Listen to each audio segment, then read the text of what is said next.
Not yet, not yet. No. She's getting all enthusiastic.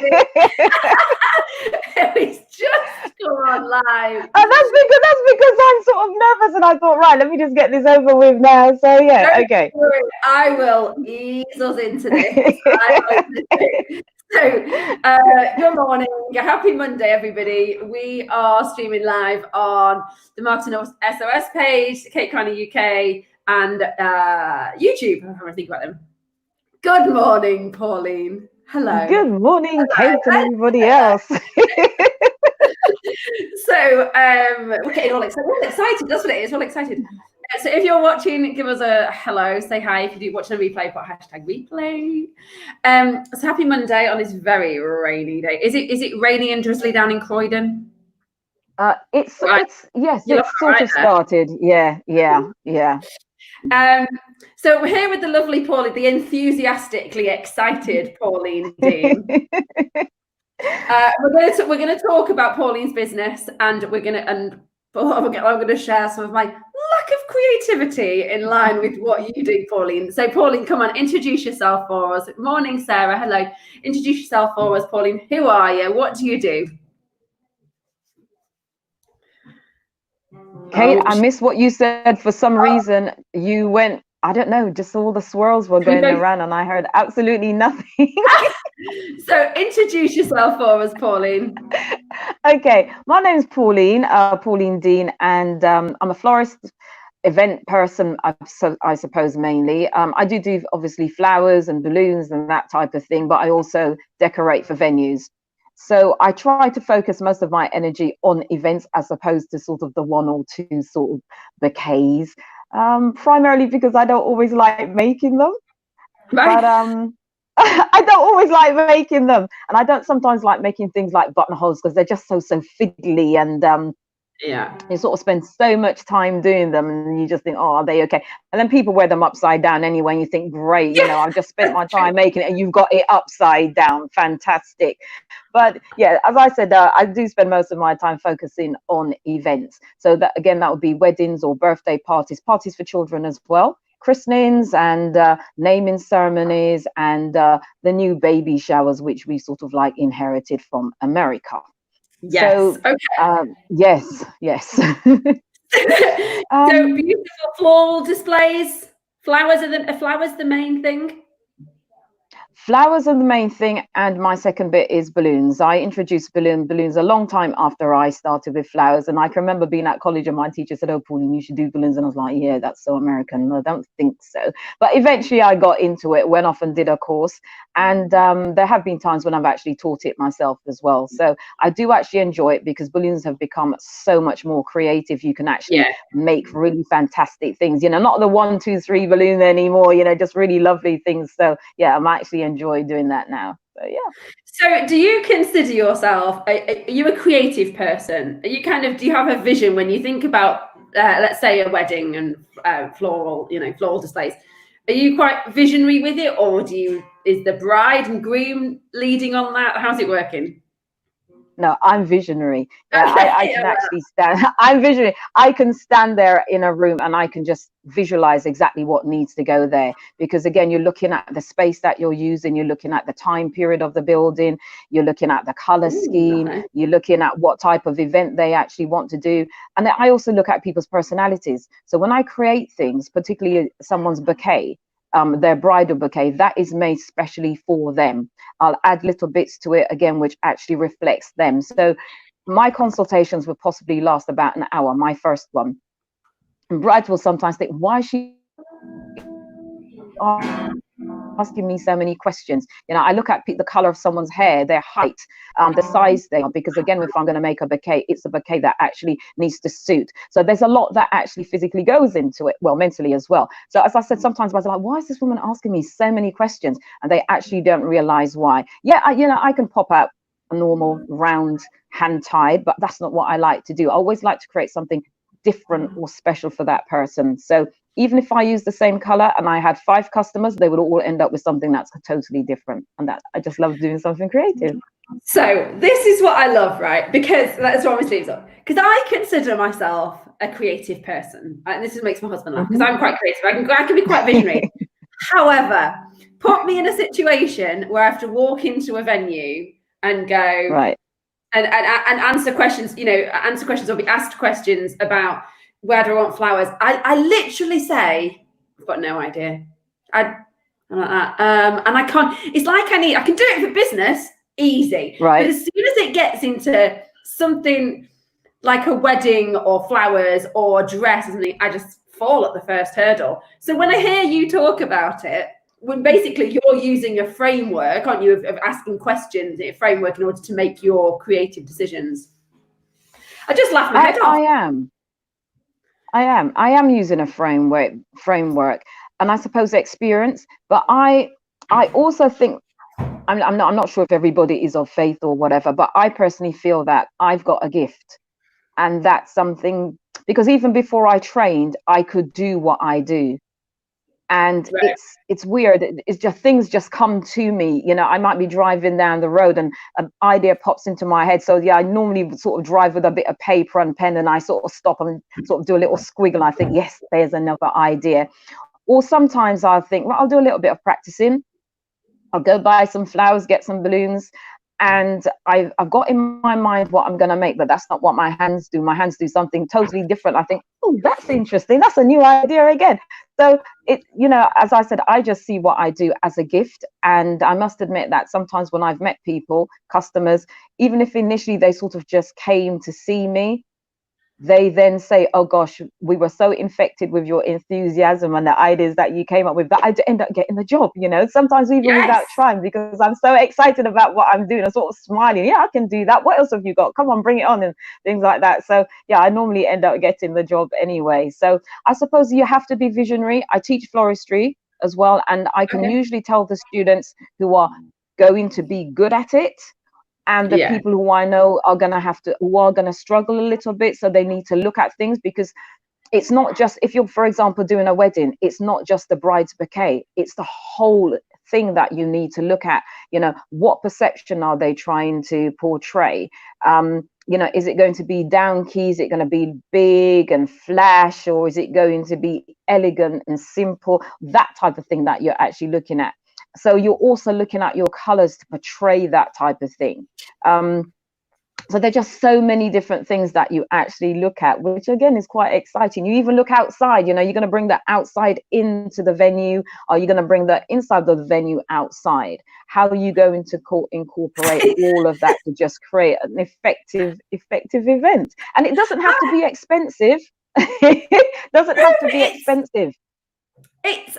And this is why services like yours exist, right? Because I look at that and go, oh God, there's too many variables. Like, give me a business to work on all of their elements. And actually, there's lots of analogies when you said around, you can tell pretty early on whether they're going to be, when you're teaching someone floristry, whether they're going to be successful or not. And I can see it in business. Like, I see it within the first 5 minutes. I'm like, yeah, this ain't going to work, or it is. And that's always a difficult conversation. But there's so many elements, and I remember really clearly, so I've got a puppy under my feet trying to play ball with me. I remember really clearly my nan, who passed away March last year. She loved, especially when she was younger, right? Or when she was a younger old person, loved flower arranging. And it was a running joke, my inability to do it. And it's actually something that my mum, whenever my mum comes over, and if I've got flowers, we've got a lovely garden, right? You'd love it in terms of flowers. And I just kind of throw them in a vase and have no understanding of what I'm doing. I'm like a nightmare. And my mum walks in and goes, oh my life, take it out, get rid of that, strip it back. That's me. Yeah. That is definitely me. I go to my sisters and I think, okay. And I actually do that when I walk past people's gardens as well. I mean, the front of my house is the front of my house is wild, and my sister's constantly saying, why don't you tidy your garden up? And I go, no, because I want it to be sort of like wild, with lots of different flowers popping in. You never know what's going to come back up next. And the colors are all there, and at the moment I've got lavender and gerbera and another one that I don't even know the name of, and lots of different little things. And you still got the leaves of the tulips there, and gladioli is going to be coming up. And she just can't understand why I don't want it manufactured. But also it means that I'm attracting bees and wildlife. Yes. So, you've got to look at it differently. It doesn't need to be manufactured. I do my back garden, and yes, I'll do the grass about every 6 weeks. But again, it attracts bees and it attracts butterflies, which we don't see anymore, really.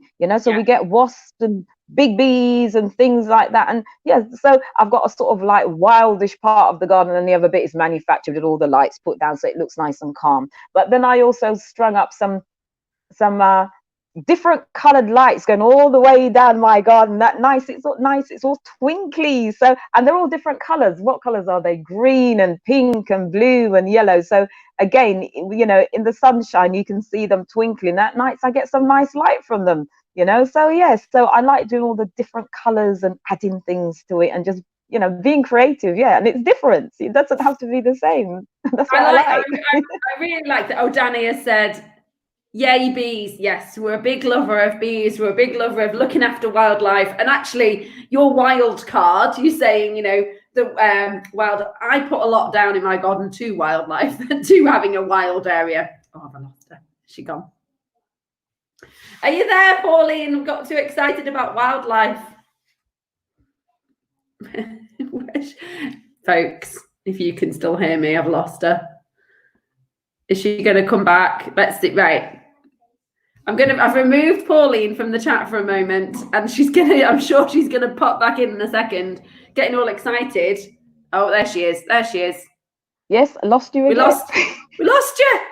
I know, I didn't hear anything you said. Well, we were just getting excited about wildlife and the fact that our garden is the same. So we have a garden, we have a field as part of it. And it's full of wildlife. Brilliant. And actually, I put that down to around the trees and stuff. But I'm like, I don't want it manufactured. I am a bit guilty of cutting stuff back. I won't lie. I do like it a bit neat in some areas, but then I like a designated wild area where you don't really know what's going to happen. Exactly. And I love that. Yeah. So your garden sounds phenomenal. I think we need to see some pictures of these beautiful lights. So if I was going to get some beautiful flowers and I wanted to make an arrangement, and just the thought of me wanting to make an arrangement is quite hilarious in my head. However, let's go with it. What are the things I've got to think about when I am arranging flowers? What's the 3 things that I would think, right? You're going to do this first thing, look nice. Right. First thing I'm going to say is that depending on the container that you actually want to use as well, that makes a whole lot of difference. Because you can just make so many different things as well. So you're going to have something that's tall, something that's wide, something that's round and square. And again, those are the type of things that you look at. However, regardless of that, now if you were actually wanting to make something, I would suggest that you look at your color schemes, and you can either go with colors that coordinate well in the sense that they're one block color. So you could say, for example, if you're going to have pinks, you could have different shades of pinks. If you wanted to add something different to try and tone it down a little bit, because if you think that's far too bright or something, you can add a little bit of white to it as well. So again, it's just sort of looking at the colors that actually harmonize well together. Okay. Sometimes people, and I call this eclectic, they go for sort of like pink, green, yellow, blues, and they stick it all together. Doesn't always work. If you're going to do that, you really do need to know how to do it, because it just doesn't function very well. Okay, so if you're not sure, try and focus on possibly one color, and then bring in a slightly darker shade or a lighter shade, and then you can use 2 or 3 of those together, and that works quite well. Size of your flowers as well. If you're going to use a huge container, then you do need to make sure that some of your flowers are large enough as well, so they're balanced, because you're looking for balance and proportion there. If it's too small, then you end up with a sort of like what I call a bitty design, where you've got bits all over the place. You're never focused on anything, so you just sort of think there's something desperately wrong with that. There's nothing there to focus on, and what you actually need is that you do need a focal point. So your eye automatically goes to that, and then you just follow everything else through. Yes. So that's the other thing that you need. And then shape. What shape are you going to create? Again, that also depends on your container that you're actually going to use. So height, how tall is that going to be? How wide is it going to be? Is it just going to be a long sort of tray? So, if you had something that's very long, so for example, for a wedding, people normally have, say, a front table design. Again, with that, you can either have something where it's trailing all over the table, so everything actually goes down, or you can have it where it's just short and it sits right on top of the table and it's compact. And I'm just going to say this, right? I can remember going off to do a wedding, and I got there, and somebody else was sort of laying the tablecloths, and they insisted that they lay the that they put the flowers on for the bride, and I said no, because I always like to do it myself. And they insisted, so I showed them what to do, because it was the arrangements with all the bits hanging down, all the trails, the ivy, and all the sort of light flowing flowers. Anyway, a couple of days later, the bride called me and she said, "Oh, Pauline, I couldn't eat on our table." And I thought, well, why not? And she said, "Oh, because the way that you made the flowers." And I thought, no. Oh no, she's frozen again. I was round the wrong. They turned the design round the wrong way. So the short end was at the front, and the long bit they laid out on the table so they can actually get their plates in place. And I thought, there you go. Even though I showed them what to do, and I said, "I'm really sorry, but your people insisted on putting the flowers down, so there's nothing I could actually do." So, it's just simple things like that as well, in terms of sizing and placing things and making sure that you know what you do. It was a beautiful arrangement, but she didn't get to see it, nor did her guests, because it was the wrong way around. Oh my God, that's hilarious. I love it when you're talking about containers, because when you say container to me, I think Tupperware box. That's when you say the word container. Now, a Tupperware box, Right. I appreciate, is not appropriate for what we need is a vase, some sort of attractive item. Some sort of attractive item. So again, it could be a vase. Sorry, 1 minute. I'm going to be making an arrangement later. Oh. And I've got this. So what I will do with this is that I'll make a bouquet in water, with water at the bottom. And then I'll put that in there, and then it just makes it look really nice as well, because this sort of like goes out, got the shape. And what it does then is that when you put the bouquet out and you've got all the wrapping around it, it sits like this anyway, but that just finishes it off really nicely. Yeah. So again, looking at your finishing, which I'm a stickler about, I got students who don't do it right, and I sort of walk up to them and I go, or, so they get the idea. I think I need to change it, because it's all about present.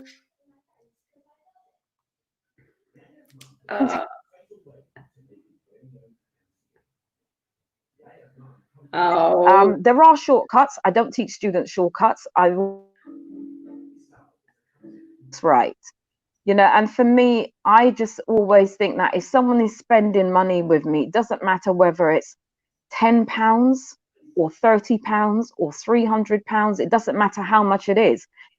You still need to make sure that your work is of high quality. And I think as a small business, that's what we can deliver. I might not be able to compete with, say, a chain of shops, because they've got a huge buying power. They're obviously going to get their things a little bit cheaper than I can get. But for me, it's making sure that whatever I do is of good quality. And the price matches that as well. A personal service, so you can come back and ask me questions, or I can give you information. And whenever I've done items, again, including even bridal bouquets, because if you think you've used it for the day and that's more or less it, I've had people who've come back to me and said 2 to 3 weeks later, "Pauline, my bouquet is still going." Yeah. So again, you're looking at the quality of the flowers. I make sure that I use the same supplies that I've always used. Even when I was a student, I've stuck with those people, because I know that those flowers are of fantastic quality. And again, working from home, every single job that I do, those flowers are bought specifically for that job. So I've not got any flowers that are hanging over. So whether it's a funeral, a christening, a wedding, those flowers are bought specifically for that job. So I know that they're fresh And I know that they will last a minimum of, say, 14 days. So even after the event, you can take your flowers home, stick it on your table, or give it to somebody else, but those flowers will still be going. And again, it's giving people advice that if they are in a vase arrangement, cut the stems off, put some flower food in, make sure you change your water every 2 or so days. Once it starts going green, you need to change your water, but really you should change it before it goes green. Okay. And it makes the flowers last longer as well. So those are the tips again that I actually give to people. If I make them a bouquet arrangement about putting some flower food in, changing your water. And the same if I do balloons, we have care cards. And again, it's geared towards making sure that people adhere to certain rules, and that we don't go, that items are biodegradable, and we're looking after the environment, particularly with foil balloons, that they go into the recycling bin. If they're latex, that you pop them once they get small. And again, they are biodegradable as well. Just follow the instructions on the care card, and again, that we are working with the environment.